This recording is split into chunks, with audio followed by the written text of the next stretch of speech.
안녕하세요. 중국 시장 전문 채널 찐종투입니다. 작년 12월부터 올해 4월까지 중국의 주요 외교 행보는 찐종투 과거 영상 중 썸네일이 진한 빨강으로 된 영상을 쭉 보시면 되고, 오늘은 5월 한 달간 중국의 외교 행보를 시간 순서대로 자세히 정리해 드릴 텐데요. 분량이 좀 많지만 인내심을 갖고 쭉 들어보시면 지금 중국이 어떤 외교 전략을 펼치고 있는지, 중국 관련 국제 정세가 어떻게 돌아가고 있는지에 대한 이해에 도움이 될 것 같습니다. 그 전에 우선 지난 3월 양회 기간 진강 외교부장이 기자회견에서 했던 말을 다시 한번 보겠습니다. 기자회견 때 첫 질문이 올해 중국의 외교 전략 정상 외교의 중점 포인트는 무엇인가? 외교부 장관으로서 중국 외교에 대한 기대와 전망은 무엇인가? 이에 대해 진강은 이렇게 답했는데요. 올해 중국 외교는 이미 가속 버튼을 눌렀고 집결의 나팔을 불었다. 이어서 네 가지로 전개했는데, 첫째는 정상 외교. 정상 외교를 필두로 해서 특히 제1회 중국 중앙아시아 5국 정상회의, 제3차 1대1로 국제협력 정상 포럼을 잘 주최해야 한다. 패권주의 반대, 냉전사고 반대, 진영대항 반대, 국가 주권을 단호히 수호하고 안전과 발전 이익을 수호하겠다. 둘째는 각국과의 파트너 관계인데요. 신형 국제관계 구축을 추진하고 개방 발전을 목표로 해서 중국 국내의 고품질 발전과 고수준 대외 개방을 지원하고, 디커플링 반대, 일방체제 반대, 개방 포용의 세계 경제 수호, 중국의 새로운 발전으로 세계에 새로운 기회를 제공하겠다. 셋째는 다자주의에 있어서 인류 운명 공동체 구축을 추진해서 국제관계가 더 공정하고 합리적인 방향으로 발전하도록 추진하겠다. 넷째는 원항이라는 단어를 강조했는데요. 지금 세계는 태평스럽지 않다. 파동과 변혁이 교차되고 있고 단결과 분열이 충돌되고 있고 기회와 도전이 병존해 있다. 새로운 길에 들어선 중국 외교는 이제 거칠고 사나운 파도를 넘어서는 원항이 될 것이다. 공동 발전을 외교 정책의 취지로 해서 어려움에 굴복하지 않고 전진하고 용감하게 짊어지고 사회주의 현대화 국가 전면 건설을 위한 양호한 외부 환경을 조성해서 신시대 중국 특색 대국 외교의 새로운 페이지로 열어가겠다. 중국의 주요 외교 행보를 알려면 왕이와 진강의 일정, 그리고 시진핑 국가주석의 일정을 보면 되는데, 왕이는 2013년부터 2022년까지 외교부장이었고 2022년 10월 24 당대회 때 중앙정치국 위원으로 승진했고, 연말에 중앙외사공작위원회 반공실 주임으로도 승진했고, 그의 부하인 진강은 2021년부터 22년 주미 중국 대사로 근무했었고 연말에 외교부장으로 승진했습니다. 우선 진강, 중앙위원 겸 국무위원 겸 외교부 부장인 진강의 5월 일정을 보겠는데요. 5월 내내 매우 빽빽한 일정을 소화했습니다. 지도를 보시면 러시아, 몽골, 중국. 5월 1일 진강은 북경에서 몽골 외교 장관과 회담을 가졌고, 중국 외교부의 발표문은 다음과 같습니다. 진강 외교부장은 다음과 같이 말했다. 중국과 몽골은 산과 물이 이어진 좋은 이웃이고 친구이고 파트너다. 중국은 시종일관 전략적이고 장기적인 시각에서 중몽 관계를 보고 몽골과 함께 양국 정상의 중요한 공동인식을 구체화하고 상대방의 핵심 이익과 중요 문제에 있어서 상호 지지하고 정치적 상호 신뢰와 국민 우호를 부단히 증진하고 발전 전략을 심도 있게 접목하고 1대1로 광물, 상호 연결 등 분야에서 협력해서 평화 공존, 상호 조력, 상호 윈윈의 양국 운명 공동체를 함께 구축할 것이다. 몽골 외교 장관은 다음과 같이 말했다. 몽골과 중국의 관계는 주권과 영토 안정 상호 존중, 각자 핵심 이익 상호 존중, 상호 윈윈 등 원칙 기반에 구축된 것이다. 중국과 안정, 우호, 전방위적인 협력 관계를 발전시키는 것은 몽골의 대외 정책의 우선 방향이다. 몽골은 하나의 중국 원칙을 일관적으로 견지하고 대만, 홍콩, 서장 문제는 완전히 중국 내정이라고 보며 시진핑 국가주석이 제의한 글로벌 발전 제의, 글로벌 안전 제의, 글로벌 문명 제의를 높이 평가하고 지지한다. 몽골은 중국과 정치 상호 신뢰를 강화하고 착실한 협력을 개척해 양국 관계의 새로운 함의를 부단히 부여하고 양국 관계를 지역 모범으로 구축하기를 원한다. 양국은 황사 방지 협력을 강화하고 지속가능 발전을 공동으로 추진하는 데 동의했다. 또한 양국은 공동으로 관심 있는 국제와 지역 문제에 관해 의견을 교환했다. 네, 지금부터는 저희 코멘트입니다. 몽골은 인구 340만 명이고 국토 면적이 156.65만 평방미터, 인당 GDP가 4,566달러, 지리적으로 러시아와 중국 사이에 있고 석탄, 동, 우라늄 등 광물이 많이 매장되어 있습니다. 광물 자원은 있지만 제조업 베이스가 딱히 구축되지 않아서 그동안 경제 발전을 그다지 많이 못했습니다. 참고로 중국의 행정구역인 내몽골 자치구는 면적이 118.3만 평방미터, 인구는 2,401만 명, 인당 GDP는 1.3만 달러입니다. 몽골이 러시아와 중국 사이에 위치해 있어서 일종의 완충지적인 성격이 있다고 볼 수 있는데요. 장기간 몽골은 러시아와 관계가 더 가까웠는데 우크라이나 전쟁 발발 후 국제 정세의 변화가 나타나면서 몽골도 중국과의 관계 개선에 나서기 시작했습니다. 지금 몽골 경제는 심각한 문제가 두 가지가 있는데요. 첫째는 몽골에게 있어서 오랜 기간 동안의 고민인 황사 문제입니다. 몽골의 양대 경제 기둥인 목축업과 채굴업은 거대한 경제 이익을 가져다 준 동시에 생태 환경에 엄중한 파괴를 초래했습니다. 돈을 버는 동시에 청산과 녹수를 유지하는 것은 지금 몽골의 국력과 능력으로는 전혀 불가능한 문제고, 몽골의 황사는 이미 중국 북방의 많은 도시에까지 파급된 상황이기 때문에 황사 문제에 있어서 중국과 몽골 양국은 협력이 필요합니다. 두 번째 문제는 채무 문제인데요. 2017년 중국은 몽골에 17억 달러의 저금리 대출을 제공했고 상환 기간이 3년이었는데 몽골은 경제적 어려움 때문에 상환 연기를 한 번 신청했습니다. 지금이 2023년인데 몽골은 아직 상환을 못한 상황이라 최근 몽골 중앙은행장은 중국 쪽에 상환 연기 신청을 재차하겠다고 밝혔고 양국 무역에서 몽골 통화의 사용 비중을 높이기를 희망한다고 말했습니다.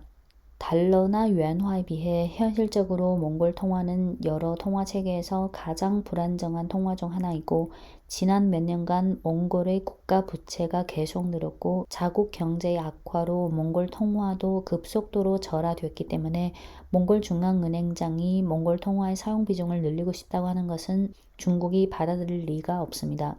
그래서 이번에 몽골 외교장관이 방중한 목적 중 가장 중요한 것은 중국에게 채무 상환 연기 요청일 가능성이 높다고 봅니다. 몽골이 채무 상환을 계속 못하는 것만 보면 당장 중국이 손해지만 발표문에서 진강 외교부장이 언급한 것처럼 양국은 1대1로 등 인프라 건설과 강화 면에서 협력할 수 있고 지금의 몽골에게 있어서 경제적 어려움을 극복하려면 현실적으로 중국 외에는 딱히 선택이 없을 것으로 보입니다. 또한 과거에 몽골은 미국과 서방의 농락을 몇 년 동안 받아서 독립적인 외교 전략을 취하지 못했을 뿐만 아니라 경제적으로도 아무런 성장을 이루지 못한 시절이 있었는데 이번 우크라이나 전쟁 이후 국제정세의 변화를 보면서 몽골 지도자도 생각이 점점 명확해진 것 같습니다.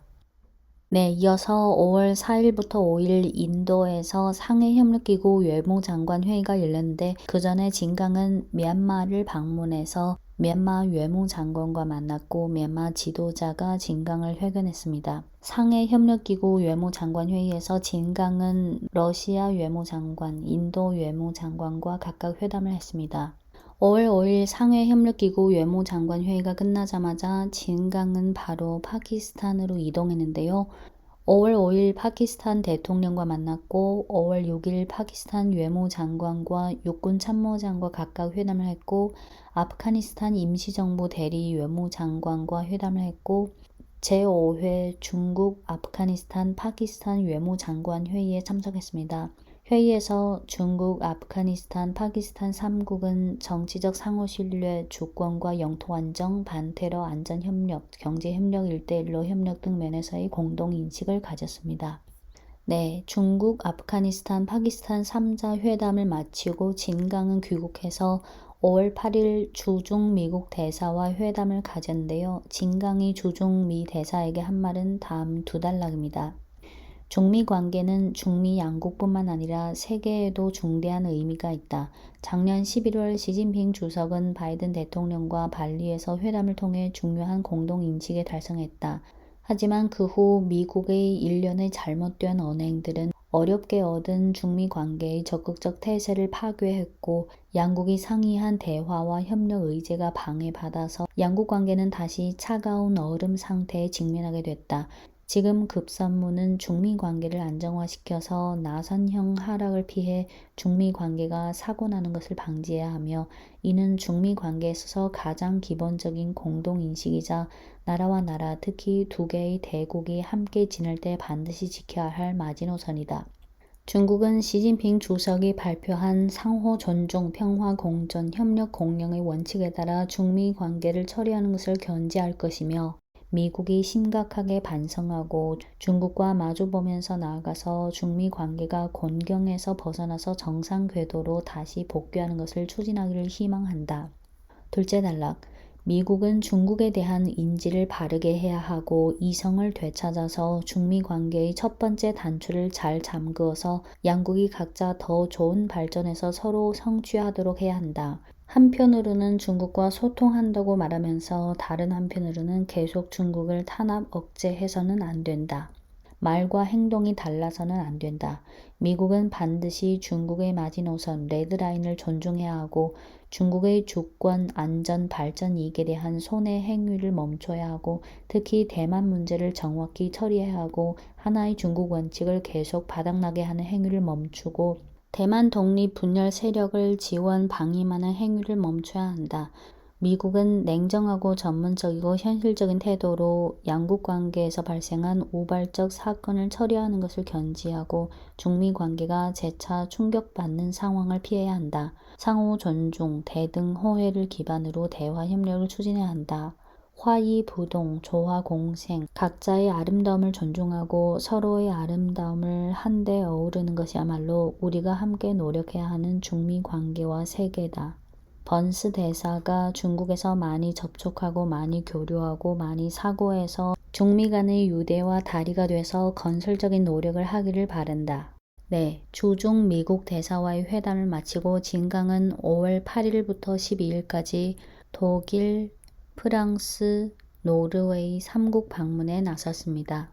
5월 9일 진강은 독일 외무장관과 회담한 후 기자회견을 가졌고 5월 10일 독일 총리가 진강을 회견했습니다.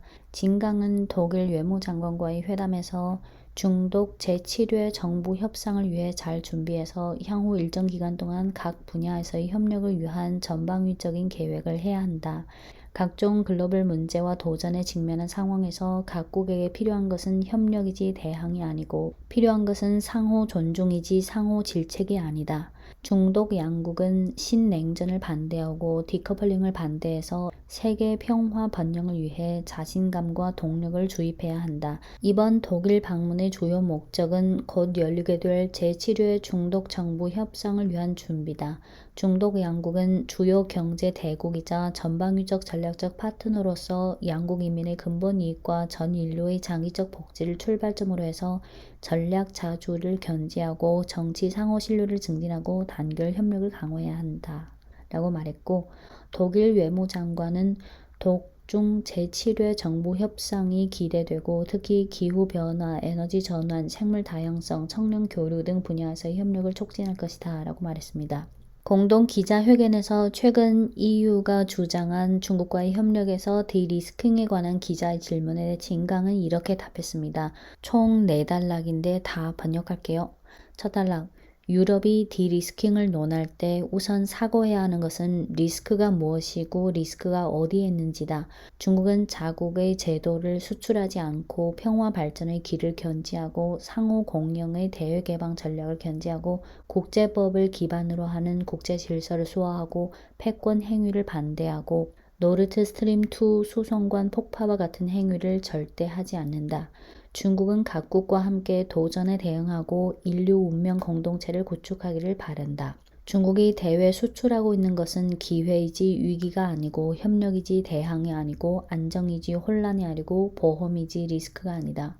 참고로 여기서 보험은 그 보험이 아니고 리스크와 상반된 의미의 그 보험입니다. 둘째 단락.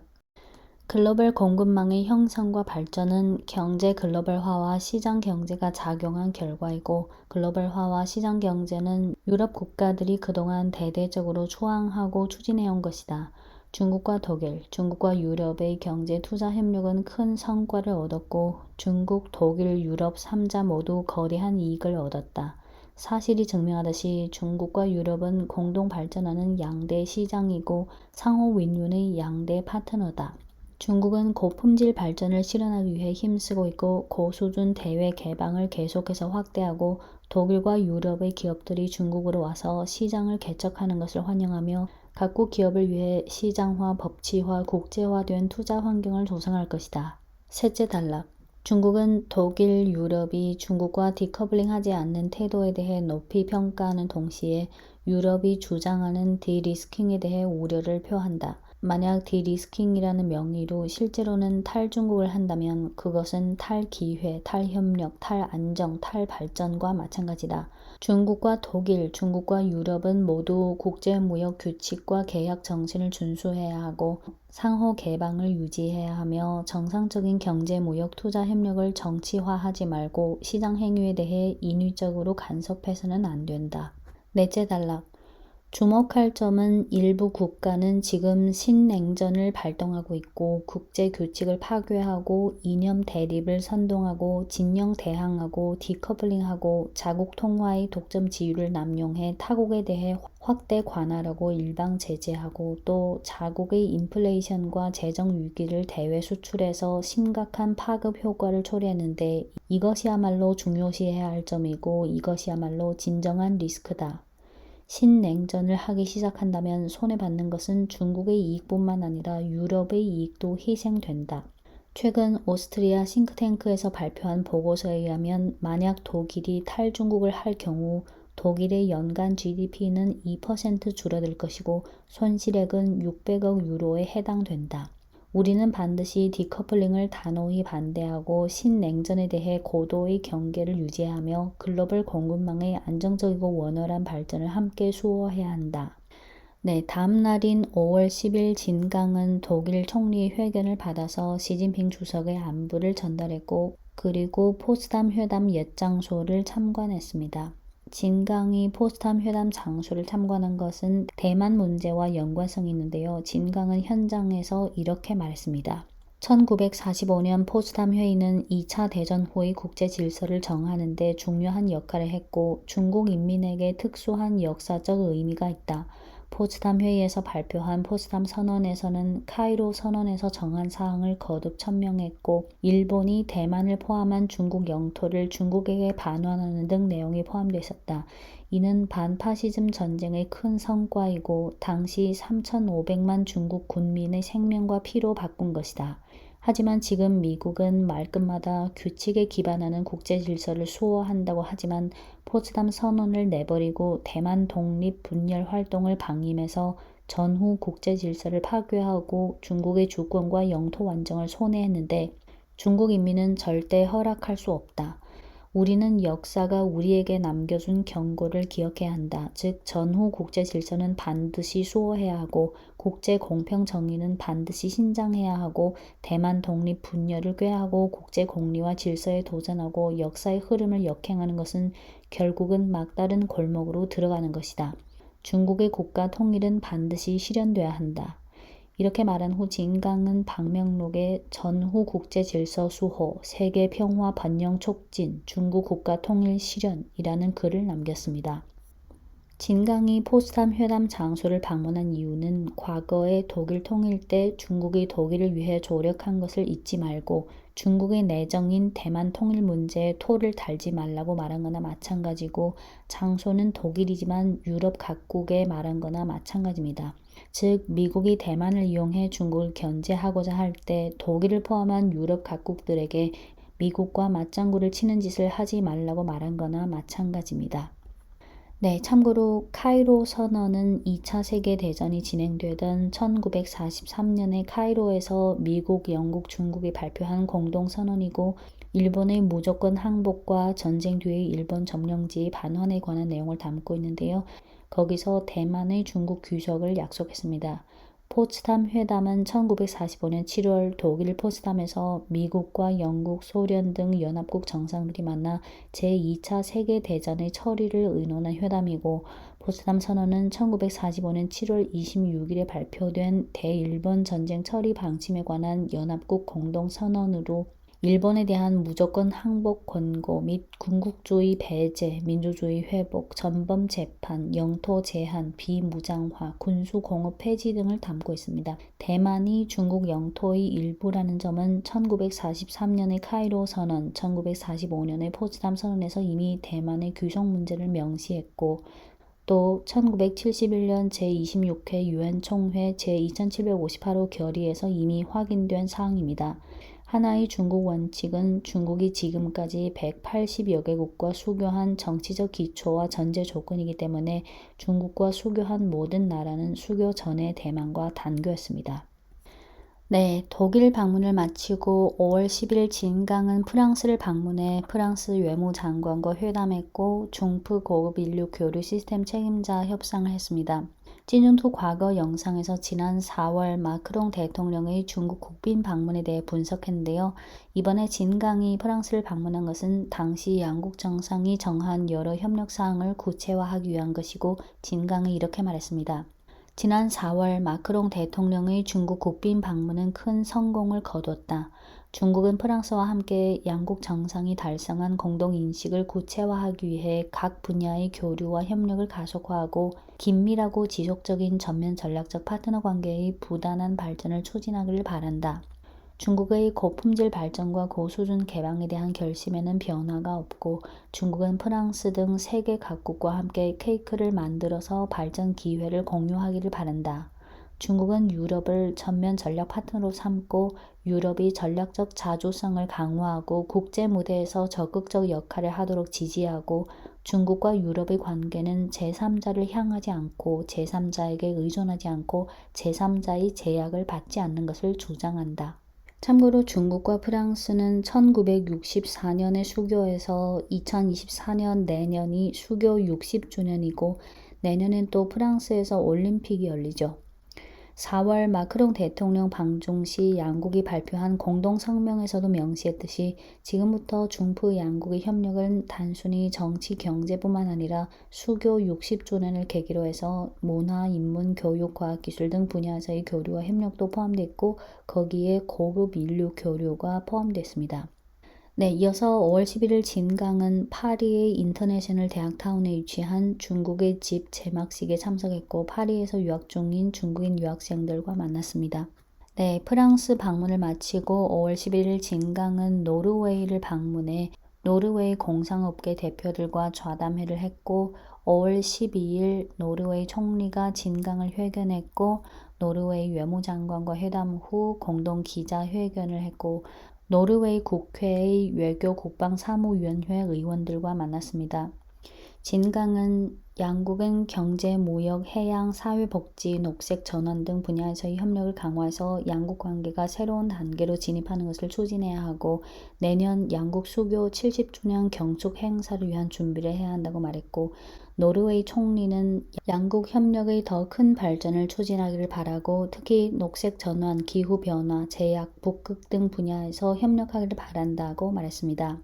노르웨이 외무장관과 회담 후 가진 공동 기자회견에서 진강은 2023년 중국 노르웨이 수교 70주년을 계기로 해서 양국 관계가 새로운 시기에서 새로운 진전을 거두도록 추진해서 더 풍부한 결과물을 거두도록 추진하겠다.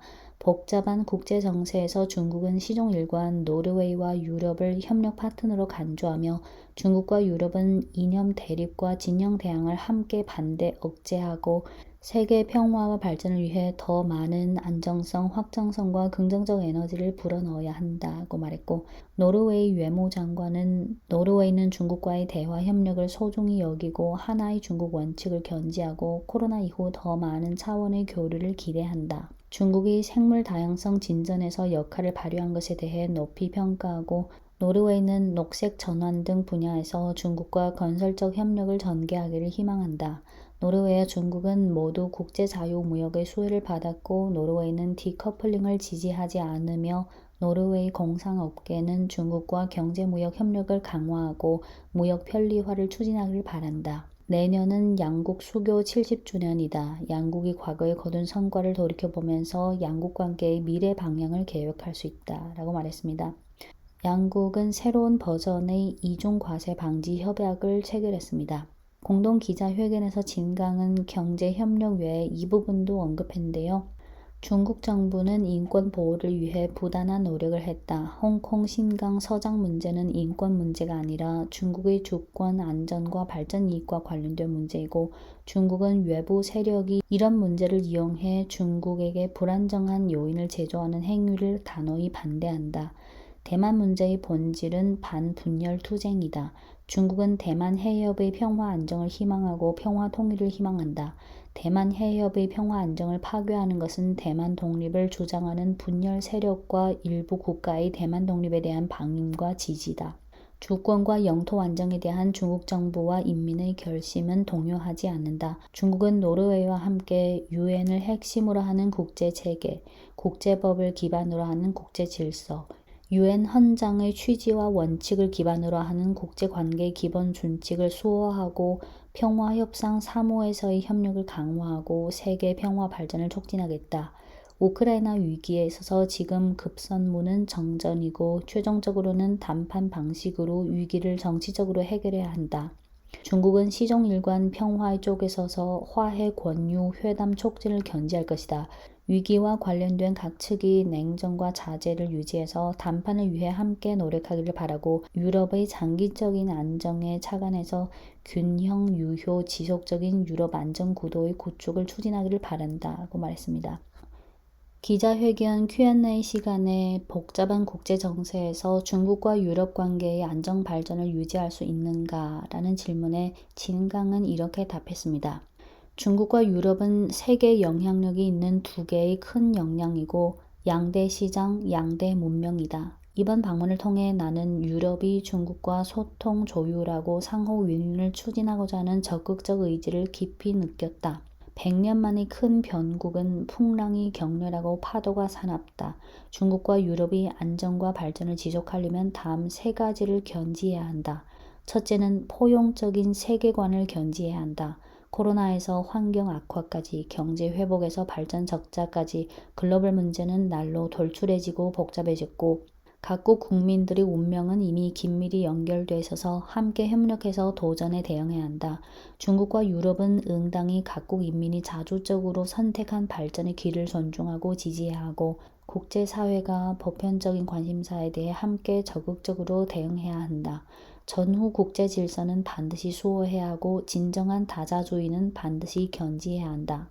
둘째는 진보적인 역사관을 견지해야 한다. 국제사회에서 가장 필요한 것은 평화, 발전, 공평, 정의이고 전진이지 후퇴가 아니다. 냉전은 인류의 비극이고 신냉전은 더 큰 재난을 가져다주고 중국 유럽 인민과 세계 인민의 이익을 심각하게 손상하고 다자주의와 글로벌 관리에 심각하게 충격을 줄 수밖에 없다. 중국과 유럽은 신냉전에 함께 반대해야 하고 앞장서서 대국 간의 조율과 선순환적인 소통을 추진해서 역량과 자원을 공동 발전과 번영에 사용해야 한다. 셋째는 상호 윈윈의 협력 관념을 견지해야 한다. 중국은 유럽이 리스크와 도전에 대응하는 파트너이고 중국이 유럽과 세계에 수출하고 있는 것은 보험이지 리스크가 아니다. 중국과 노르웨이, 중국과 유럽은 한결같이 디커플링을 반대하고 경제 글로벌화라는 정확한 방향을 함께 견지하고 거시경제 정책 조율을 강화하고 협력의 잠재력을 깊게 파고 서로 주목하는 중요한 문제를 타당하게 해결하고 안정적이고 원활한 글로벌 공급망을 함께 수호해야 한다. 네, 지금부터 제 코멘트입니다. 지난 5월 19일부터 21일 일본 히로시마에서 열린 G7 정상회의를 보면 기존의 언론에서 시끄럽게 떠들었던 반중 정책이 결국 안 나오면서 사실상 후지부지하게 끝난 것에서도 여실히 드러난데요. 대중 전략에 있어서 G7은 이미 동상이몽이라 해도 과언이 아니고 이번 G7에 대한 저희 평가는 외롭고 동상이몽인 G1 플러스 6, 점점 유명무실로 가고 있는 G7, 야심과 실력이 점점 디커플링 중인 G7이라는 표현을 사용하겠습니다. 경제가 큰 기반이기 때문에 아무리 미국이 동맹국이라 해도 나라의 중장기적인 경제 이익을 대가로 이른바 동맹관계를 지키려는 나라는 없을 것이고, 마크롱 대통령이 말한 것처럼 이번 G7 회의는 반중 회의가 아니다. G7에서 실질적인 뭔가가 안 나온 것은 결국 유럽이 미국의 요구에 응하지 않았기 때문입니다. 또한 마크롱 프랑스 대통령은 전세기로 젤렌스키 우크라이나 대통령을 초대해서 미국의 계획을 교란시켰고, 이태리 총리는 홍수가 났다는 명분으로 마지막 공동 성명에도 참석 안 하고 사전에 귀국했습니다. 이번 G7 정상회의에서 가장 큰 수혜자는 일본의 기시다 총리라고 할 수 있는데요.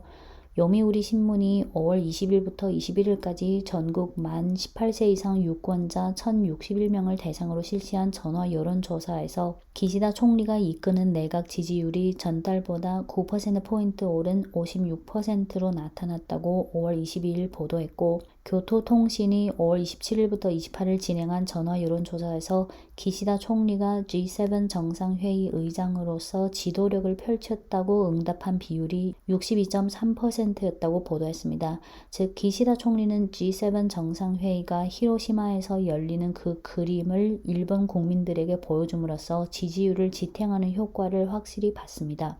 기시다 총리 입장에서는 지지율이 높아지면 조기 중의원 해산을 할 수 있는 힘이 생기고, 그렇게 되면 총리 임기를 더 길게 할 수 있고, 궁극적으로 일본의 군비를 더 늘릴 수 있게 되고, 아베의 의지를 계승하는 길로 더 가고 싶어 할 것입니다. 네, 과거 영상에서 이미 언급했던 내용인데요.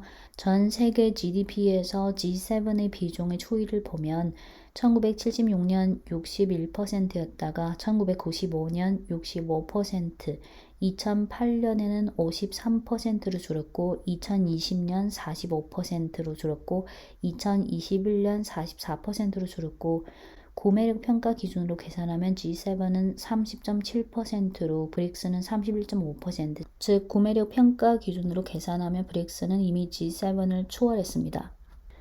글로벌 경제와 국제 질서에서 G7의 영향력이 과거에 비해 점점 약화되고 있고, G7이 더 이상 세계를 리드하고 통제할 수 없다는 추세는 G7 정상회의 폐막 후 중국 외교부 부장보좌관 및 외교부 대변인 화춘잉이 본인 트위터에 올린 글과 그림에서 잘 보여주는데요.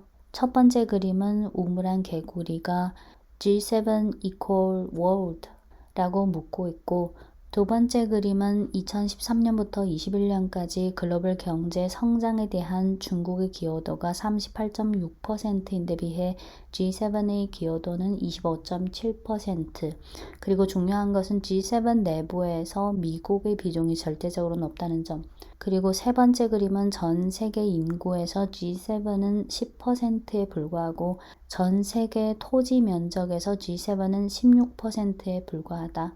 화춘잉 대변인은 일부 G7 회원국이 중국을 글로벌 안정과 번영의 최대 위협이라고 했는데, seriously? 중국은 세계 경제의 가장 큰 엔진이고 글로벌 경제 성장에 대한 기여도가 G7을 추월했고, 중국은 140여 개 국가의 주요 무역 상대국이고 UN 평화 유지 활동의 제2대 출자국이다. 만약 중국이 위협이라면 그럼 주권 국가에 대해 전쟁을 발동하고 외국의 합법 정부를 뒤집어버리고 다자간 협약에서 퇴출하고 기타 나라들에게 공급망을 끊도록 강요하는 G7 회원국은 무엇인가? 현실 세계는 세뇌당하고 우롱당하지 않을 것이다 라고 말했습니다. 네, 진강이 이번에 유럽의 독일, 프랑스, 노르웨이 3국을 선택해서 방문한 것은 다 이유가 있는데요. 아시다시피 유럽에서 대장은 독일 또는 프랑스라서 중국 입장에서 유럽 각국에서 독일과 프랑스의 관계 조성이 중요합니다. 과거 몇십 년 동안 유럽 지역에서 중국과 경제 협력을 가장 강력하게 했던 나라는 독일이었고, 향후에도 독일 기업들은 중국과의 협력을 계속 추구하고 실제로 하고 있지만, 지난 4월 5일 마크롱 프랑스 대통령 방중 이후 프랑스의 대미 전략과 유럽 내부에서의 영향력, 군사면에서 유럽에서 유일하게 군사 독립인 나라가 프랑스라는 점, 그리고 우크라이나 전쟁에 대한 프랑스의 태도, 또 프랑스 경제 산업의 중장기적 이익과 중국과의 상호 이익 등을 고려하면 중국에게 있어서 유럽에서 프랑스와의 협력의 중요도가 과거보다 훨씬 더 높아졌고 이런 추세는 장기화될 수 있습니다. 물론 독일과의 관계도 매우 중요하지만 아시다시피 독일 국내 정치는 신호등 정부이고 내각 문제도 많아서 숄츠 총리의 운신의 폭이 좀 제한을 많이 받고 있어서 독일 국내 정치의 향방을 봐야 하고 또 독일은 미국의 통제를 심하게 받는 나라라서 자조성이 상대적으로 약합니다. 중국 입장에서는 유럽에서 전략적 자조성이 강한 나라가 필요하기 때문에 유럽과의 관계 강화에 있어서 지금과 향후 가장 중요한 나라는 프랑스가 됐고 그 다음이 독일. 물론 프랑스, 독일 다 중요해요. GDP 규모와 경제 면에서 프랑스는 독일에 못 미치지만 우크라이나 전쟁 발발 후 국제 정세가 급격히 변화되면서 유럽에서 프랑스가 점차 전략적 자주성이 강한 나라가 됐고 프랑스는 유엔 안보리 상임이사국 중 하나이고 핵 보유국입니다. 정치 면에서 중국과 프랑스 양국은 공동 이익이 있고 경제 산업 면에서 양국은 상호 보완성이 비교적 강한데 자세한 내용은 찐중투 과거 영상에서 이미 자세히 말씀드렸습니다. 즉 과거 평화 발전 단계에서 중국이 유럽 국가에서 독일과의 협력을 가장 중요시했지만 지금과 향후 복잡한 국제 정세 변화 속에서 중국은 유럽 국가에서 프랑스와의 협력을 우선시하는 전략입니다. 이번에 독일과 프랑스 외에 노르웨이를 방문한 것은 앞서 번역해드린 것처럼 경제산업협력과 내년 수교 70주년을 위한 준비를 하는 면도 있지만 노르웨이는 에너지 수출국, 석유 천연가스 수출국이고 북극 이사회 회원국입니다. 참고로 북극 이사회는 북극의 환경 보존 및 지속가능한 개발을 목적으로 북극 관련 정책을 논의하기 위해 창설한 정부 간 협의 기구로 1996년에 설립되었고 회원국은 북극권 8개국, 미국, 러시아, 캐나다, 노르웨이, 덴마크, 핀란드, 스웨덴, 아이슬란드입니다. 올해 5월 노르웨이는 러시아에 이어 북극 이사회 의장국을 맡게 됐습니다. 2022년 기준 중국의 원유 수입에서 가국 비중은 사우디아라비아 17.5%, 러시아 17.3%, 이라크 11%, 아랍에미리트 8.2%, 오만 7.8%, 쿠웨이트 6.6%, 말레이시아 6.6%, 앙골라 6%, 브라질 4.8%, 콜롬비아 1.8%. 이렇게 지금 중국의 에너지 수입은 중동, 러시아 등 분산된 구조를 통해 에너지 안전을 확보하고 있지만 노르웨이와의 경제 산업 협력을 통해 향후 에너지 수입 면에서 더 분산화시킬 수 있고 노르웨이 총리가 말한 것처럼 양국은 녹색 전환, 기후 변화, 제약, 북극 등 분야에서 협력할 수 있습니다. 진강이 독일, 프랑스, 노르웨이 3국 방문을 하고 있을 때 왕이 중앙정치국 유엔 겸 외사주임은 영국 국가안전사무보좌관의 요청으로 전화 통화를 했고 그리고 오스트리아에서 제이크 설리번 미 백악관 국가안보보좌관과 회동했습니다. 5월 8일 왕이 외사주임은 영국 국가안전사무보좌관의 요청으로 전화 통화를 했습니다. 영국 국가안전사무보좌관은 영국과 중국은 유엔 안보리 상임이사국으로서 세계 영향력이 있는 대국이다. 영국은 하나의 중국 원칙을 계속해서 지키고 중국과 소통 교류를 유지하고 협력을 강화해 안정, 건강, 성숙한 양국 관계의 구축을 추진해 글로벌 도전에 함께 대응하기를 원한다. 고 말했고 이에 왕이 외사주임은 이렇게 말했습니다. 중국은 중영 관계를 고도로 중요시한다. 최근 영국은 개방, 건설적, 안정적인 대중관계를 수호할 의지를 표했고 신냉전과 중국을 고립하는 것은 잘못된 것이라고 발표했는데 이는 영국이 중국 발전을 객관적으로 보고자 하는 적극적 의지가 있다는 것을 반영했다. 양국은 서로 마주 보면서 나아가고 교류를 유지하고 교란을 제거하고 협력에 초점을 맞추고 모순을 타당하게 처리해 양국 관계가 새로운 형세에서 정확한 방향으로 재출발하도록 바로잡고 추진하기를 바란다.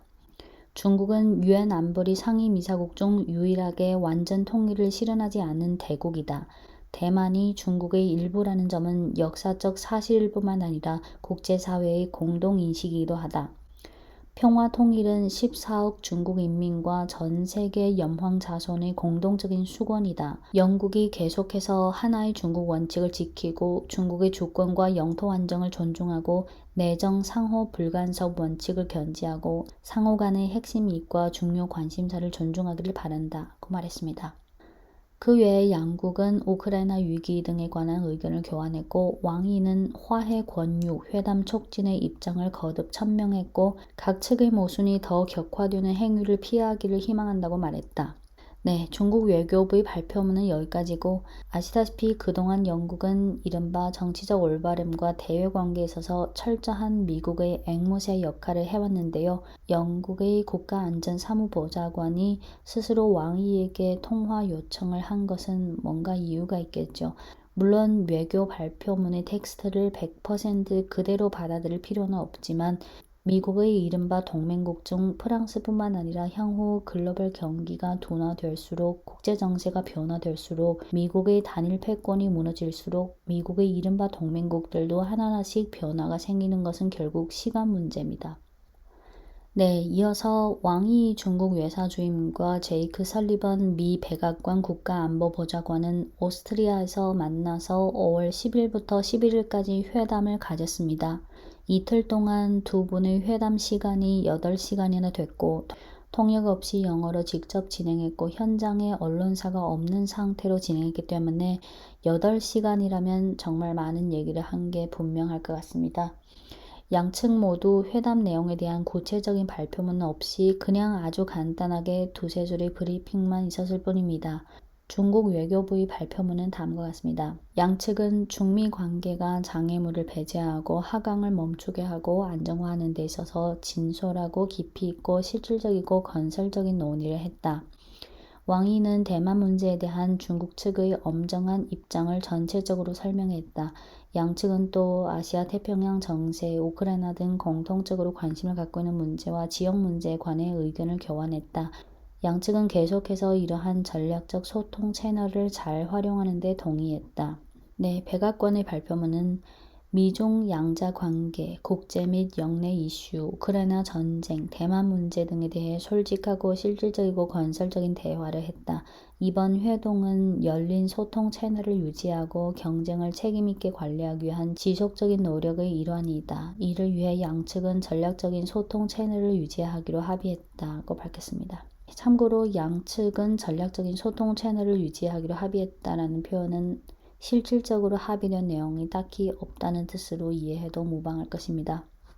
중미 양국은 과거에 연합성명을 3개 체결한 적이 있는데요. 각각 1972년 2월에 중화인민공화국과 미합중국 연합성명, 1978년 12월 수교 직전에 발표한 중화인민공화국과 미합중국 외교관계 건립연합성명, 그리고 1982년 8월에 체결한 중화인민공화국과 미합중국 연합성명인데 이 3개 성명에서는 모두 하나의 중국 원칙을 견지한다고 강조했고 이는 양국 관계와 대만 문제에 있어서 중요한 역사적 문건이고 양국 관계의 정치적 기반입니다.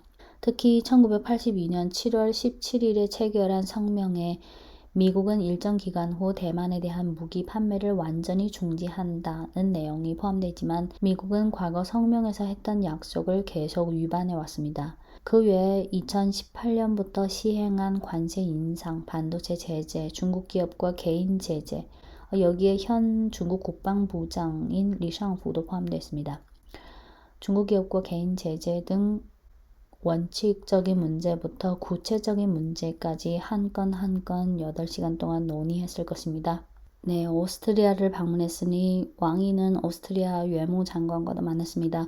왕이는 EU의 단결과 장대를 지지하고 국제사무에서 EU가 더 중요한 역할을 발휘하는 것을 지지하고 중국과 EU가 상호 존중, 상호 윈윈을 기반으로 대화와 협력을 전개하기를 바란다고 말했고 오스트리아 외무장관은 중국과 양호한 관계를 발전시키기 위해 힘쓸 것이고 대중 디커플링을 주장하지 않고 EU와 중국 간 관계의 건강한 발전을 적극 촉진하기를 바란다고 말했습니다. 네, 이어서 헝가리입니다. 헝가리 외무장관은 5월 16일부터 20일 중국 절강성 령파시에서 열린 제3차 중국과 중동부 유럽 국가 박람회 참석차 중국을 방문했는데요. 그 전인 5월 15일 북경으로 와서 왕이 외사 주임 진강 외교부 장관 만났습니다. 왕이 외사 주임은 헝가리의 대중 우호 정책을 높이 평가하며 이는 헝가리의 국가와 인민 이익에 부합하고 중국과 유럽의 공동 이익에 부합하고 시대 발전의 흐름에도 부합한다. 중국의 발전 장대는 평화 역량의 성장이고 글로벌 안정 요인의 증강이다. 헝가리는 시종 일관 중국의 발전에 대해 우호적이었고 객관적으로 보았고 양국은 상호 존중, 상호 신뢰, 상호 이해, 상호 지지에서 양국 관계가 사상 가장 좋은 시기로 진입하도록 추진하고 있다. 중국은 유럽의 전략적 자주를 지지하며 냉전 사고와 집단 대항을 다시 제조하는 것은 유럽의 장기적 발전에 불리하다. 중국은 헝가리를 포함한 EU 국가들과 함께 진정한 다자주의를 함께 잘 수호하고 국제관계의 민주화 진전을 추진하고 글로벌 관리 체계가 더 공정하고 합리적인 방향으로 발전하도록 추진하기를 원한다고 말했습니다. 이에 헝가리 외무장관은 양국의 전략적 협력 파트너 관계는 계속해서 강화되고 발전되면서 적극적인 성과를 얻었다. 헝가리는 중국이 우크라이나 위기의 정치적 해결을 위한 노력에 대해 높이 평가한다. 헝가리와 중국, 유럽과 중국의 협력은 기회이지 리스크가 아니다. 헝가리는 중국이 헝가리에 대한 투자 확대를 환영하고 중국과의 각 분야에서의 협력 수준을 한층 더 제고해 양국 관계가 새로운 단계로 올라가도록 추진하기를 원한다고 말했습니다. 네, 이어서 5월 16일 진강은 중국에 방문한 시에라리온 외무장관과 회담을 했습니다. 아프리카 지도를 보시면 시에라리온, 여기 핫핑크로 된 나라가 시에라리온인데요. 서아프리카 대서양 연안과 맞닿은 국가로 북쪽은 기니, 남쪽은 라이베리아와 국경을 마주하고 있습니다. 올해 5월 중국 국유 건설사인 중철 10국 아프리카 자회사와 시에라리온의 리온록 금속그룹과 시에라리온 북부에서 뉴 통고릴리 철광 2기 건설 계약을 체결했고 착공식이 거행됐습니다. 뉴 통고릴리 2기는 생산 능력이 1,200만 톤이고 계약 금액은 5.2억 달러이고 현재 중국 중철 10국의 아프리카에서의 최대 프로젝트고 1대1로 사업에 포함됐습니다. 네, 이어서 중국 삼서성 서안시에서 중요한 행사가 진행되는데요. 바로 중국 중앙아시아 5국 정상회의입니다.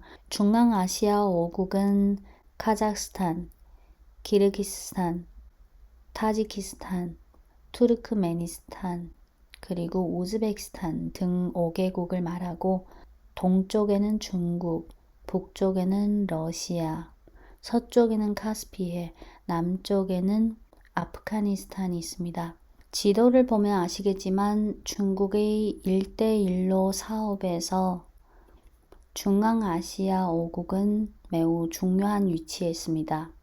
5월 16일부터 20일까지 중앙아시아 5국 정상이 중국을 국빈 방문했고 5월 18일부터 19일까지 중국 중앙아시아 정상회의가 거행됐습니다.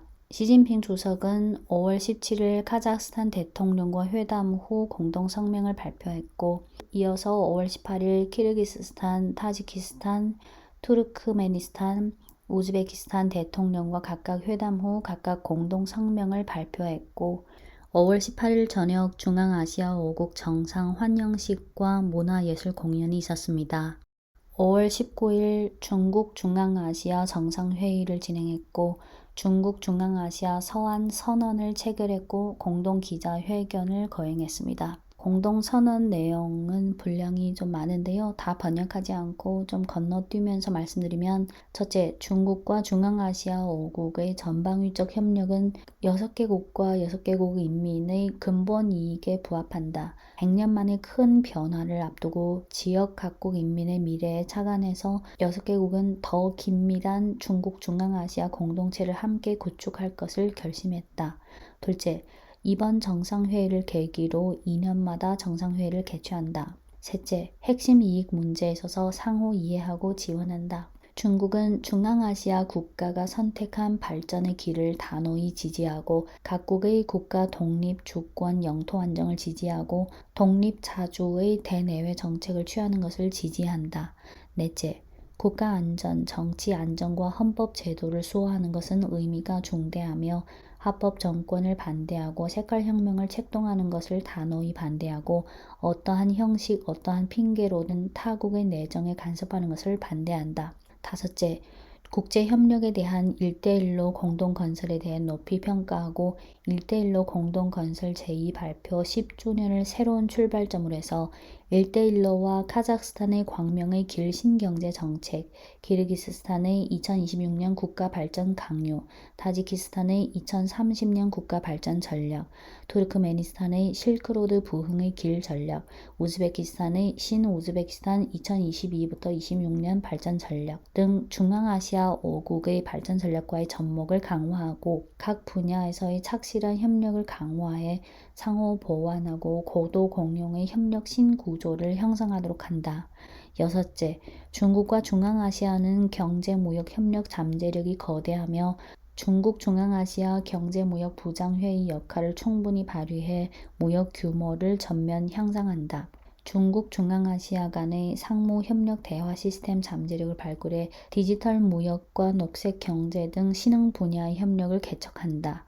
일곱 번째, 중앙아시아의 유라시아 대륙 교통 허브로서의 중요한 지위를 공고해 중국 중앙아시아 회랑 건설 추진 가속화, 중국과 중앙아시아 남아시아 간, 중국과 중앙아시아 중동 간, 중국과 중앙아시아 유럽 간 다양한 운송을 발전시킨다. 각 측은 중국, 키르기스탄, 우즈베키스탄 철도의 타당성 검토 작업 완성의 중요성을 표했고 철도 건설이 빨리 구체화되도록 추진하겠다. 여덟 번째에서는 농업협력을 언급했고 아홉 번째 항목에서는 에너지 협력, 즉 석유, 천연가스, 석탄 등 전통에너지 협력과 수력, 태양광, 풍력 등 재생에너지 협력, 그리고 원전 협력 등이 포함되었습니다. 그 외에 10번부터 마지막 15번 항목까지는 생략하겠습니다. 앞서 7번 항목에 포함된 중국, 키르기스탄, 우즈베키스탄 철도가 매우 중요한 프로젝트인데요. 좀 설명드리면 중국, 키르기스탄, 우즈베키스탄 철도, 중키우 철도는 중국 신강 위그르 자치구의 카시, 여기 핫핑크로 표시된 카시에서 출발해서 참고로 신강 위그르 자치구 서부 지역에 카시라는 카시시가 있고 카시시에 카시역이 있는데 이 역은 남강철도와 카시철도의 교차역입니다. 중국, 키르기스탄, 우즈베키스탄 철도 즉 중키우 철도는 신강의 카시역에서 출발해서 키르기스탄을 거쳐서 우즈베키스탄 동부의 주요 도시인 안디잔역까지 통하는 철도이고 이 철도가 건설되면 중국의 화물이 동유럽과 중동 국가로의 운송이 편리해집니다. 중키우 철도는 총 길이가 523km이고 그중 중국 내 길이가 213km, 키르기스탄 내 길이가 260km이고 우즈베키스탄 내 길이가 50km입니다. 5월 18일 중국 국가발전과 개혁위원회가 키르기스탄 교통통신부, 우즈베키스탄 교통부 이렇게 3자가 중국, 키르기스탄, 우즈베키스탄 철도 건설 프로젝트 타당성 조사 연구에 대한 3자 연합 심사 공동인식 달성 MOU를 체결했는데 실행 가능성 심사 작업이 드디어 마무리 단계에 이르렀다는 것을 상징합니다. 심사 작업이 마무리돼야 실제로 건설에 들어갈 수 있죠.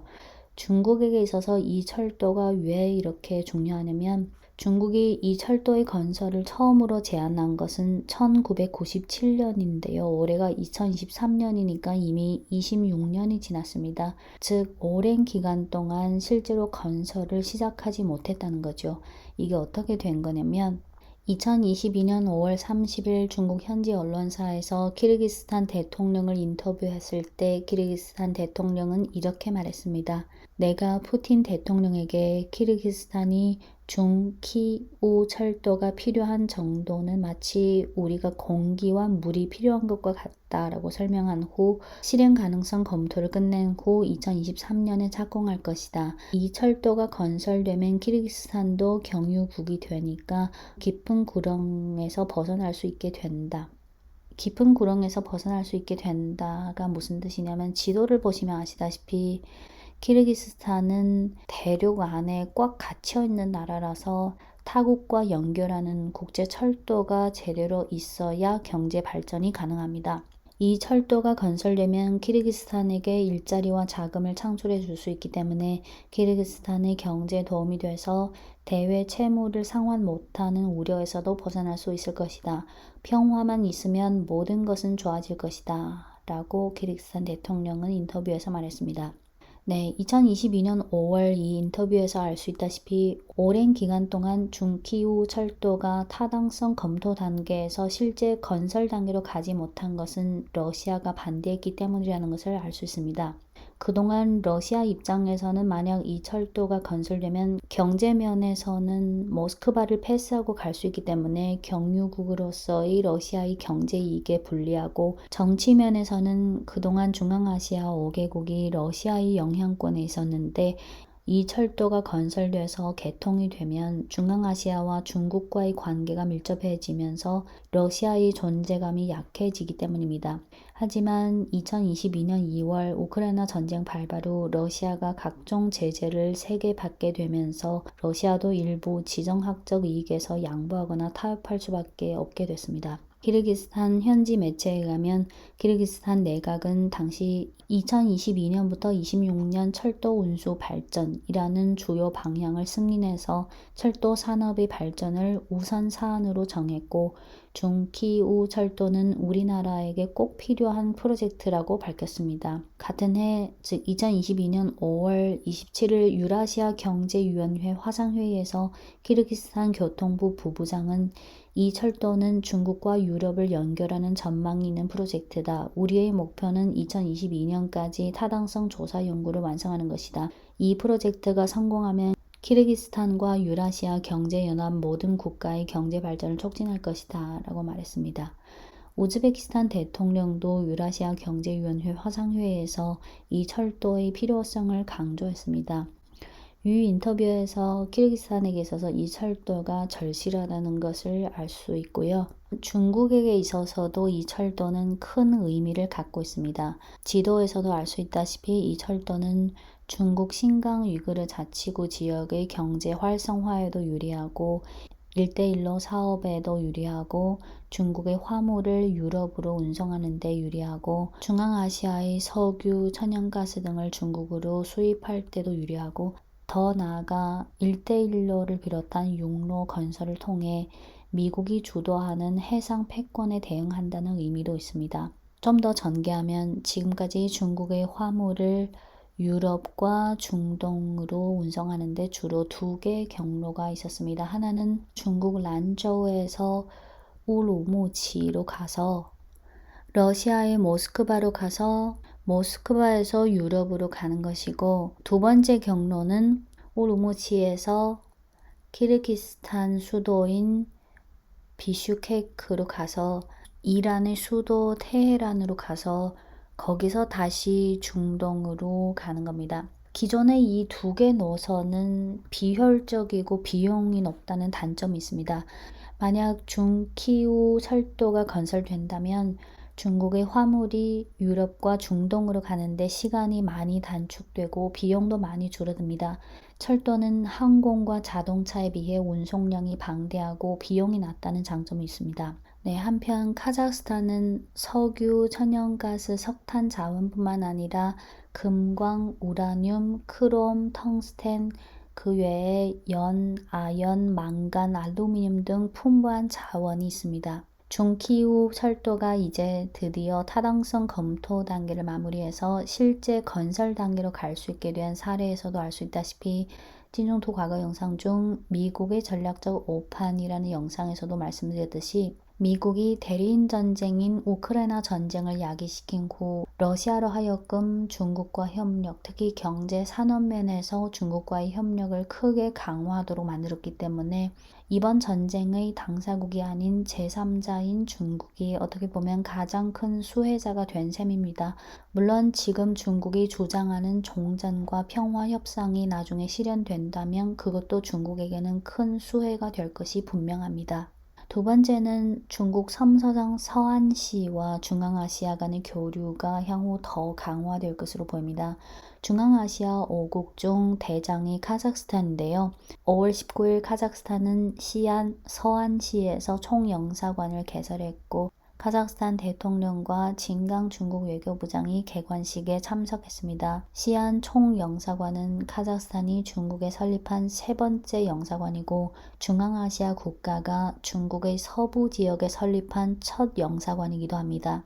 5월 18일까지 시안의 함양국제공항에서 중앙아시아 5국 및 카자흐스탄 최대 도시인 알마티와 총 6개 항공 노선, 항공편이 총 11개로 늘어서 서안시와 중앙아시아 5국이 모두 연결됐습니다.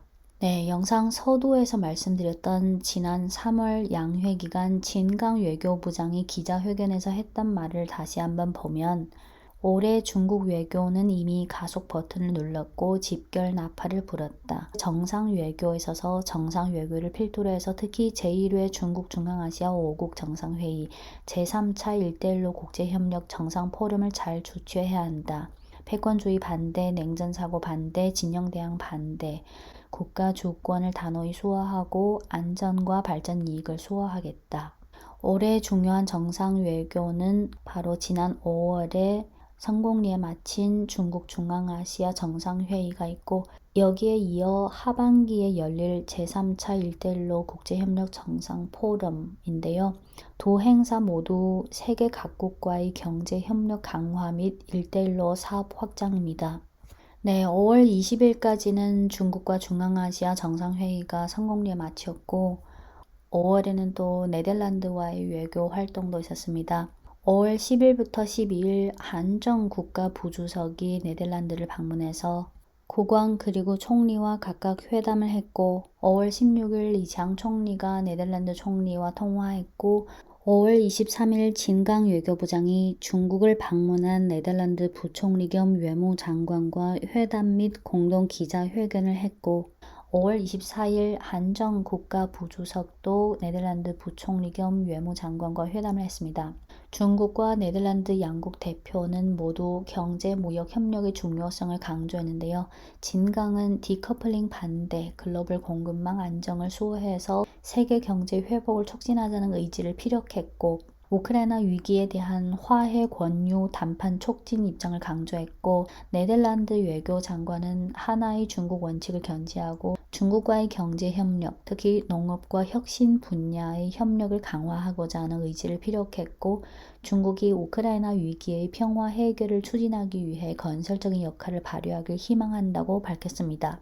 네, 우크라이나 전쟁과 관련해 찐중투 과거 영상 중 미국의 전략적 오판 2 영상에서 올해 2월부터 4월까지 중국이 어떤 노력과 시도를 했는지 쭉 설명드렸고 지난 4월 중국 정부가 새로 임명한 유라시아 사무대표인 리회가 5월 15일부터 우크라이나, 폴란드, 프랑스, 독일, 러시아 등 5개국을 잇따라 방문해서 우크라이나 문제에 대한 소통을 했습니다. 5월 16일부터 17일 리회는 우크라이나 외무장관과 만났고 5월 19일 폴란드 외교부 부국무비서를 만났고 5월 23일 프랑스 외교부 정치안전사무처장을 만났고 5월 24일 독일 외교부 국무비서와 만났고 5월 26일 러시아 외교장관과 만났습니다.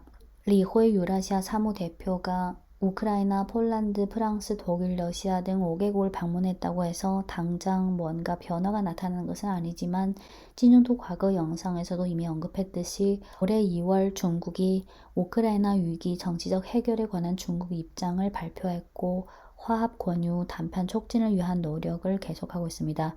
전쟁은 결국 전쟁터에서 결론을 낼 수밖에 없고 우크라이나 전쟁이 미국의 대리인 전쟁 성격이 강해서 바이든 정부의 의사결정과도 연관성이 높은데 올해 내로 전쟁을 끝내지 못하면 바이든 선거에 마이너스가 되기 때문에 올해 내로 바이든 정부도 어떤 결론을 낼 수밖에 없는 상황이라고 봅니다. 또한 우크라이나 내부의 분열, 즉 대통령과 사령관 등 국내 정치 분열이 지금 매우 심화되고 있어서 우크라이나 입장에서 국내외적인 이런 요인들이 어떻게 작용해서 결론이 나올지 계속 지켜봐야 합니다.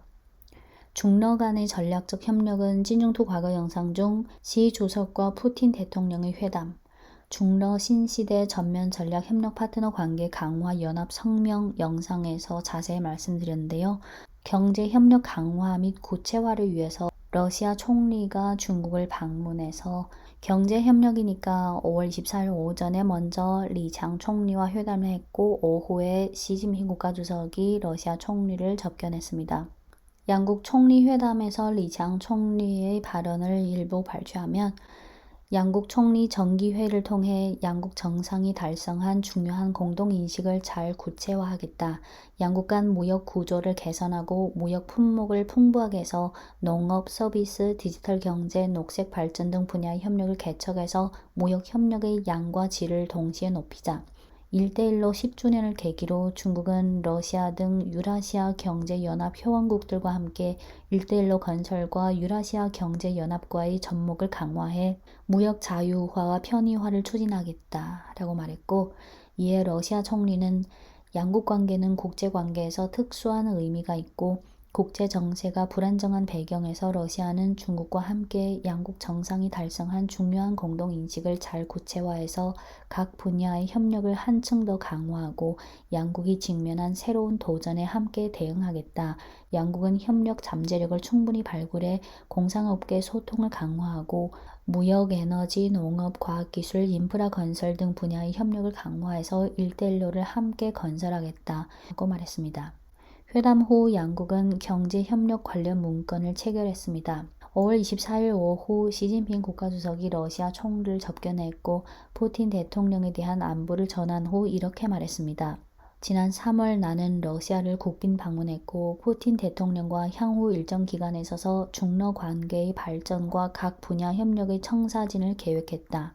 양국 관계를 공고히 하고 잘 발전시키는 것은 민심이 향하는 곳이고 대세의 흐름이다. 협력 공간이 크고 전망이 넓고 동력이 충분하다는 우위를 계속 발휘해 양국이 각 분야 협력을 더 높은 수준으로 제고해 양국 신시대 전면 전략 협력 파트너 관계의 의미를 부단히 풍부화하도록 바란다. 중국은 러시아와 각자의 핵심 이익과 관련된 문제에서 계속해서 단호히 지지하고 UN, 상해협력기구, 브릭스, G20 등 다자간 무대에서 협력을 강화하기를 원한다. 양국은 계속해서 잠재력을 발굴해 경제 무역 협력 수준을 향상하고 에너지와 상호 연계 등 기본적인 협력을 공고 확대해서 더 많은 새로운 성장 포인트를 구축해야 한다. 중국은 러시아 및 유라시아 경제연합 각국과 함께 1대1로 공동 건설과 유라시아 경제연합과의 접목 협력을 촉진하고 더 개방적인 지역 대시장의 형성을 추진하고 글로벌 밸류체인 공급망의 안정성과 원활함을 확보해 지역 국가에게 실질적인 이익을 가져다 줘야 한다고 말했습니다. 이에 러시아 총리는 시진핑 국가주석에 대한 푸틴 대통령의 안부를 전달한 후 이렇게 말했습니다. 지난 3월 시 주석의 러시아에 대한 역사적인 국빈 방문은 매우 성공적이었고 러중 전면 전략 협력 파트너 관계의 새로운 시대를 개척했다. 러시아는 중국과 함께 양국 정상이 달성한 중요한 공동인식을 착실히 구체화하기 위해 양국 총리 정기회의 시스템을 통해 각 분야의 착실한 협력을 강화하기를 원한다. 러시아는 중국과 함께 세계 다극화의 진전을 추진하고 국제법에 기반한 국제 질서를 공고화하기를 원한다고 말했습니다. 네, 알 수 있다시피 이번 러시아 총리의 방중은 지난 3월 시 주석의 러시아 국빈 방문 시 양국이 체결한 중러 신시대 전면 전략 협력 파트너 관계 강화 연합 성명 중 중요한 부분인 경제 협력을 구체화하기 위해 온 것이고, 향후 양국은 총리 간 정기 회의라는 시스템을 통해 양국 간 경제 산업 협력과 인문 교류 등 사업을 지속적으로 구체화할 것입니다. 네, 러시아 총리 방중 전에 러시아의 블라디보스토크 항과 관련된 한 가지 중요한 허가가 5월 4일 발표됐습니다. 한국어는 블라디보스토크, 러시아어로는 블라디오스토크, 중국어로는 하이션와이라고 합니다. 블라디보스토크 항이 어디에 있냐면 여기 주황색 동그라미로 칠한 부분입니다. 지도를 보시면 중국, 러시아, 여기가 국경이고 러시아의 블라디보스토크 항은 여기 주황색 동그라미로 칠한 위치에 있습니다. 지난 5월 4일 중국 해관총서 공고의 명칭은 해관총서 공고 2023년 제44호 길림성 국내 무역 화물의 대외 운수 업무 범위 확장에 관한 공고이고, 흑룡강성, 길림성, 요령성. 내용은 기존의 길림성 국내 무역 화물 역외 운수 업무 범위 외에 러시아의 블라디보스토크 항을 중국 국내 무역 화물의 역외 운수 중개 항구로 추가하고, 절강성의舟山 용州 컨테너 항과嘉兴 乍浦 항 두 개 항구를 국내 무역 화물의 역외 운수 입국 항구로 추가한다. 2023년 6월 1일부터 시행한다. 지도를 보시면 중국, 러시아 국경, 중국의 흑룡강성, 길림성, 요령성, 여기 핫핑크 동그라미로 된 게 요령성 대련시에 있는 대련항, 상해 절강인데 절강에 여기가 상해시 바로 밑에 절강성에舟山 용州라는 컨테이너 항구가 있고 바로 근처에嘉兴 乍浦 항이라는 항구가 있습니다. 6월 1일부터 중국이 국내 무역을 할 때 러시아의 블라디보스토크 항을 중국 국내 무역 항구로 사용할 수 있게 됐다는 겁니다. 즉 러시아가 중국에 이 블라디보스토크 항의 항구 사용권을 제공했습니다. 이게 왜 중요하냐면 지금까지 중국 국내 무역에서 길림성의 화물을 남방 지역으로 운송할 때 길림성에서 직접 남방으로 갈 수 있는 항구가 없기 때문에 우선 길림성에서 도로 운송으로 요령성 대련항으로 간 후 대련항에서 다시 절강성의 이 두 개 항구로 해상 운송을 가야 해서 시간과 비용이 오래 걸리고 효율성도 낮았는데요. 6월 1일부터 러시아의 블라디보스토크 항을 중국 국내 무역 항구로 사용할 수 있게 됐기 때문에 이제부터는 길림성에서 매우 가까운 길림성 바로 옆에 있는 러시아의 블라디보스토크 항으로 옮겨서 블라디보스토크 항에서 바로 절강성의 항구로 해상 운송으로 갈 수 있게 됐기 때문에 시간과 비용이 훨씬 많이 절감되고 효율성이 많이 향상되게 됩니다. 길림성과 흑룡강성에게 있어서 아주 큰 호재죠. 네, 5월 24일 러시아 총리의 방중과 6월 1일부터 러시아 항구 사용권 취득 관련 내용은 여기까지고요. 이어서 아프리카와의 외교 활동입니다. 콩고 민주공화국 대통령이 5월 24일부터 29일 중국 국빈 방문을 해서 5월 26일 시진핑 국가주석과 회담을 가졌고 양국은 연합 성명을 발표했습니다. 참고로 아프리카 지도를 보면 콩고 민주공화국이 있고 바로 옆에 콩고 공화국이 있습니다. 지금 말하는 것은 콩고 민주공화국입니다. 양국이 발표한 연합 성명에는 1대1로 등 경제 협력 위주로 작성되어 있지만 지도를 보시면 콩고 민주공화국 바로 옆에 르완다가 있는데 최근 르완다와의 군사 문제 때문에 중국에게 도움을 요청하려 할 가능성도 있을 것 같습니다. 네, 이어서 진강 외교부장의 아프리카 관련 외교 활동을 보겠습니다. 참고로 지난 30년 동안 중국의 외교부장은 매년 1월 첫 해외 방문을 항상 아프리카 국가로 선택했고 올해도 마찬가지로 1월에 아프리카를 방문했습니다. 5월 25일 진강은 북경에서 열린 제60회 아프리카의 날 행사에 참석했고 에티오피아 부총리 겸 외무장관 그리고 아프리카 각국의 조종 대사들이 참석했습니다. 행사 후 진강은 중국을 방문한 아프리카 외교 장관들과 회담을 했는데요.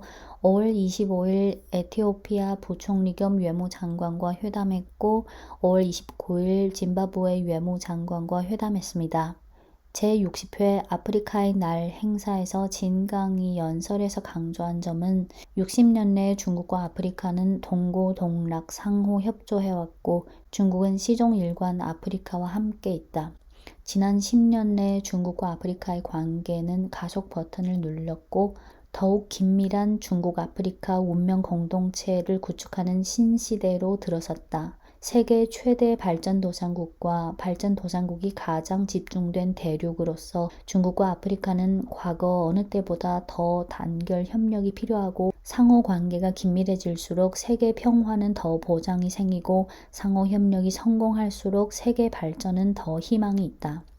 진강은 중국과 아프리카의 협력 강화와 관해 5가지를 제안했고 에티오피아 부총리 겸 외무장관과 콩고 민주공화국 부총리 겸 외무장관도 연설에서 아프리카와 중국의 운명 공동체와 인류 운명 공동체를 함께 구축해 나갈 것이라 말했습니다. 5월 25일 에티오피아 부총리 겸 외무장관과의 회담에서 진강은 에티오피아 전후 재건에 조력하고 에티오피아와 함께 협력해 아프리카 평화 발전 구상의 구체화를 추진하기를 바란다고 했고 에티오피아 외무장관은 에티오피아의 외래 침략 항쟁과 경제 사회 발전 및 평화 재건에서 중국이 제공한 귀중한 도움을 영원히 잊지 않을 것이고 전면 전략 협력 파트너 관계에 새로운 동력을 주입하겠다고 말했습니다. 5월 29일 짐바브웨 외무장관과의 회담에서 진강은 짐바브웨가 외부 간섭과 제재를 반대하는 것에 중국은 시종일관 지지해서 짐바브웨가 자국 국정에 부합한 발전의 길을 갈 것을 지지하며 고품질의 일대일로 공동 건설을 추진해 중국과 아프리카 협력 포럼에서 정한 중국과 아프리카 간 투자, 무역, 에너지, 광물, 친환경, 인력 자원 개발 등 분야의 협력 잠재력을 발굴하기를 바란다고 말했고 이에 짐바브웨 외무장관은 하나의 중국 원칙과 일국양제 방침을 단호히 견지하고 중국이 제출한 일대일로 공동 건설과 글로벌 발전 제의, 글로벌 안전 제의, 글로벌 문명 제의를 지지한다. 짐바브웨의 빈곤 퇴치와 코로나 방역에 대한 중국의 지원에 감사하며 양국의 전면 전략 협력 파트너 관계가 부단히 새로운 단계로 가도록 추진하겠다고 말했습니다. 네, 아프리카 행사와 아프리카 국가 외무장관이 다녀간 후 왕이 중앙정치국 유엔 겸 외사 주임이 5월 31일 북경에서 독일 총리의 외사 보좌관을 회견했습니다. 왕이는 국제 정세가 불안정한 상황에서 중국과 독일은 제7차 중독 정부 협상을 잘 진행하기 위해 협력하고 유럽과 세계에 적극적인 신호를 보내야 한다.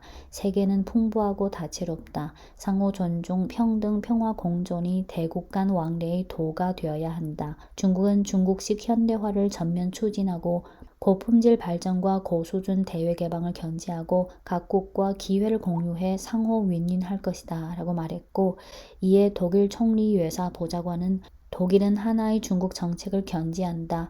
독중 정부 협상의 개최에 대해 기대하고 각종 준비 작업을 함께 하겠다. 세계 다극화는 필연적인 추세이고 독일은 중국의 발전 성과에 대해 높이 평가하고 중국의 국제 영향력을 중요시하며 중국과의 대화와 협력을 강화해 불안정한 정세의 도전에 함께 대응하기를 바란다고 말했습니다. 같은 날 진강 외교부장은 독일 총리 외사 보좌관 일행과 회담에서 제7차 중독 정부 협상 준비 작업에 대해 자세히 소통했습니다. 네, 2023년 5월 중국의 주요 외교 활동은 여기까지 정리해드리고 최근 미국 기업가들의 방중 또는 중국 시장 관련 발언이 주목을 받았는데 예를 들어 엔비디아 창업자인 젠슨 황, 중국어 이름은 황ren슌. 젠슨 황은 지난 5월 24일 파이낸셜 타임스 인터뷰에서 이렇게 말했습니다. 바이든 정부가 중국 반도체 제조업의 발전을 억제하기 위해 시행한 수출 규제는 엔비디아의 손발을 묶어서 우리가 최대 시장에서 첨단 칩을 판매하지 못하게 했다. 만약 중국 시장을 박탈당하면 우리는 응급 조치가 없다. 이론적으로 우리는 대만 이외의 지역에서 칩을 생산할 수는 있지만 이 세상에 또 다른 중국은 없다. 중국은 하나밖에 없고 중국 시장은 대체 불가다. 만약 중국과 무역을 할 수 없게 된다면 미국 기업에게 거대한 손해를 초래할 것이다. 중국에 대한 반도체 수출 제한은 오히려 미국 반도체를 지원하기 위한 바이든 정부의 반도체와 과학법의 철저한 실패를 초래할 것이다. 왜냐하면 만약 중국 시장을 잃게 된다면 미국 하이테크 산업은 필요한 생산 능력도 따라서 줄어들기 때문에 그때 가면 미국 공장을 필요로 하는 사람은 더 이상 없을 것이다.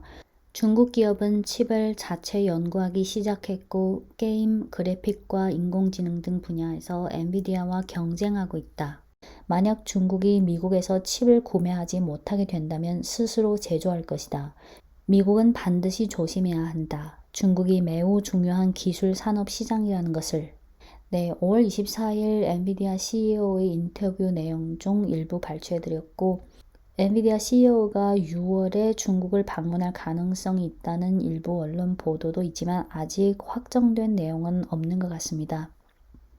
머스크 테슬라 CEO가 5월 30일 중국 북경을 방문해 진강 외교부장과 만난 후 CATL 회장과 만났고 다음 날인 5월 30일 중국의 상무부장과 만났고 또 정보와 공업화부 부장과도 만났고 그리고 테슬라 상해 공장을 방문했습니다.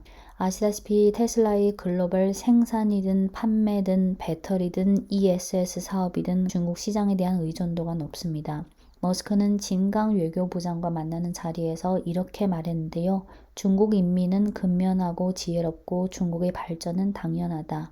미중 이익은 어우러져 있어서 삼상생화처럼 불가분적이다. 테슬라는 디커플링을 반대하고 중국에서의 사업을 계속 개척해서 중국 발전의 기회를 함께 누리기를 원한다. 중국 외교부 대변인인 화춘잉이 지난 3월 틱톡 CEO가 미국에서 청문회를 받았을 때와 비슷한 시기에 팀쿡 애플 CEO가 중국을 방문했을 때의 모습을 비교하는 사진을 본인 트위터에 올렸고 이번 5월 말 머스크 테슬라 CEO의 상해 공장 방문 사진 그리고 마찬가지로 지난 3월 틱톡 CEO가 미국에서 청문회를 받을 때의 그 상황을 비교하는 사진을 본인 트위터에 올렸는데요. 개방적인 시장, 적대적인 시장 따옴표가 있습니다. 그 외에 5월 말에 스타벅스 신임 CEO가 중국을 방문했고 또 JP 모건이 5월 31일 상해에서 제19회 글로벌 중국 포럼을 개최했고